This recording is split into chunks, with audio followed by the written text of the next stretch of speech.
ایرانی صدر Ebrahim Raisi کی اچانک المناک رحلت کے بعد ایران میں قبل از وقت صدارتی انتخاب آج ہو رہے ہیں۔ ایران کے صدارتی انتخابی عمل کے ساتھ ہی یہ بحث بھی دوبارہ سامنے آ گئی ہے کہ آیا قدامت پسند موقف رکھنے والا ایرانی صدر کے منصب پر براجمان ہوگا یا اصلاح پسند صدر ایران کی انتظامی قیادت کرے گا۔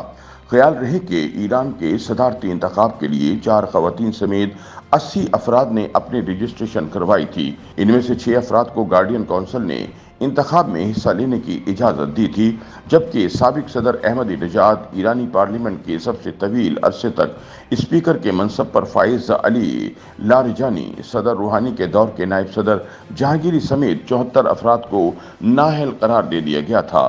ایران کے صدارتی انتخاب کے لیے 6 امیدواروں کی منظوری دی گئی تھی، تاہم ایک روز قبل 2 امیدوار انتخابات سے دستبردار ہو گئے۔ دستبردار ہونے والوں میں میئر تہران علی رضا زکانی اور سربراہ شہداء فاؤنڈیشن امیر حسین غازی زادہ شامل ہیں۔ دونوں امیدوار مقبولیت میں کمی کی وجہ سے دستبردار ہوئے، تاہم اب 4 امیدوار سعید جلیلی، محمد باقر قالیباف، مسعود پزیشکیان، مصطفیٰ پور محمدی مد مقابل ہیں۔ خیال رہے کہ 58 سالہ سعید جلیلی ایک سخت گیر سیاستدان اور سابق سینئر جوہری مذاکرات کار ہیں۔ انہوں نے 2013 کے ایران کے صدارتی انتخابات میں حصہ لیا، بعد میں رئیسی کی حمایت کی، مگر 2021 میں اپنے طور پر انتخابات میں حصہ لیا۔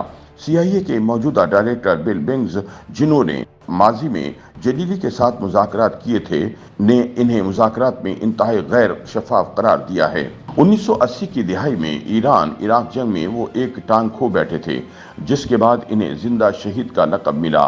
ان کا موقف ہے کہ ایران کو اپنے جوہری پروگرام پر مذاکرات کی ضرورت نہیں ہے۔ اسی طرح الیکشن لڑنے والے ہارٹ سرجن 69 سالہ مسعود پزیشکیان بھی صدر بننے کے خواہش مند سخت گیر شخصیات میں واحد اصلاح پسند امیدوار ہیں۔ انہوں نے کہا کہ وہ 2015 کے جوہری معاہدے کے کسی ویژن کو دوبارہ شروع کرنے کی کوشش کرنے کے لیے مغرب کے ساتھ دوبارہ بات چیت کرنا چاہتے ہیں۔ انہوں نے اس معاہدے کی ضرورت کو اقتصادی لحاظ سے اہم قرار دیتے ہوئے کہا کہ ایران کو دنیا کے ساتھ بات چیت کرنے کی ضرورت ہے۔ ایران کے سابق وزیر خارجہ محمد جواد ظریف، جنہوں نے نسبتاً اعتدال پسند صدر حسن روحانی کے ماتحت خدمات انجام دیں، ان کی حمایت کر رہے ہیں۔ تاہم تجزیہ کاروں کا خیال ہے کہ مسعود پزیشکیان کو جیتنے کے لیے بھاری ٹرن آؤٹ کی ضرورت ہوگی، جو ملک کی موجودہ بے حسی کو دیکھتے ہوئے ناممکن ہے۔ ان کی مہم اب تک نوجوانوں کے ووٹ، خواتین اور ایران کی نسلی اقلیتوں پر مرکوز رہی ہے۔ 64 سالہ مصطفیٰ پور محمدی واحد شیعہ عالم دین ہیں جو انتخابات میں حصہ لے رہے ہیں۔ انہوں نے سخت گیر صدر احمدی نژاد کے دور میں وزیر داخلہ اور بعد میں روحانی کے دور میں وزیر انصاف کی حیثیت سے خدمات انجام دیں۔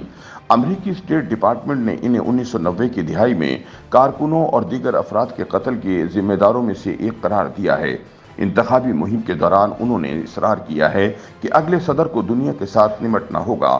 وہ یوکرین کی جنگ میں ایران کی جانب سے روس کو اسلحہ فراہم کرنے کے ناقد ہیں۔ شہریوں کے قتل کی وجہ سے نہیں، بلکہ وہ اس وجہ سے کہ وہ محسوس کرتے ہیں کہ تہران کو اس کی حمایت کے لیے ماسکو سے کافی معاوضہ نہیں مل رہا۔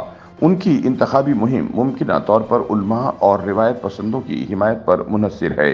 ایرانی پارلیمنٹ کے اسپیکر 62 سالہ باقر قالیباف ایرانی انتخابات میں حصہ لینے والے موجودہ حکومت میں اعلیٰ ترین عہدیدار ہیں۔ تجزیہ کاروں کا کہنا ہے کہ وہ انتخابی مہم میں سب سے آگے ہیں، جبکہ جلیلی دوسرے نمبر پر ہیں۔ قالیباف تہران کے سابق میئر ہیں، جن کے ملک کے نیم فوجی پاسداران انقلاب سے قریبی تعلقات ہیں۔ قالیباف سابق گارڈ جنرل کی حیثیت سے 1999 میں ایرانی یونیورسٹی کے طالب علموں کے خلاف پرتشدد کریک ڈاؤن کا حصہ تھے۔ انہوں نے مبینہ طور پر براہ راست فائرنگ کا حکم بھی دیا تھا۔ اس کے علاوہ انہوں نے مبینہ طور پر 2003 میں ملک کے پولیس چیف کی حیثیت سے خدمات انجام دیتے ہوئے طالب علموں کے خلاف براہ راست فائرنگ کا حکم دیا تھا۔ قالیباف کا کہنا ہے کہ وہ ایک مضبوط مینیجر کی حیثیت سے آیت اللہ خامنہئی کے حالیہ بیانات کی روشنی میں ایران کو بحران سے بچا سکتے ہیں۔ قالیباف نے متوسط طبقے پر توجہ مرکوز کرنے کے ساتھ ساتھ غریبوں کے لیے مزید رقم دینے کا وعدہ بھی کیا ہے۔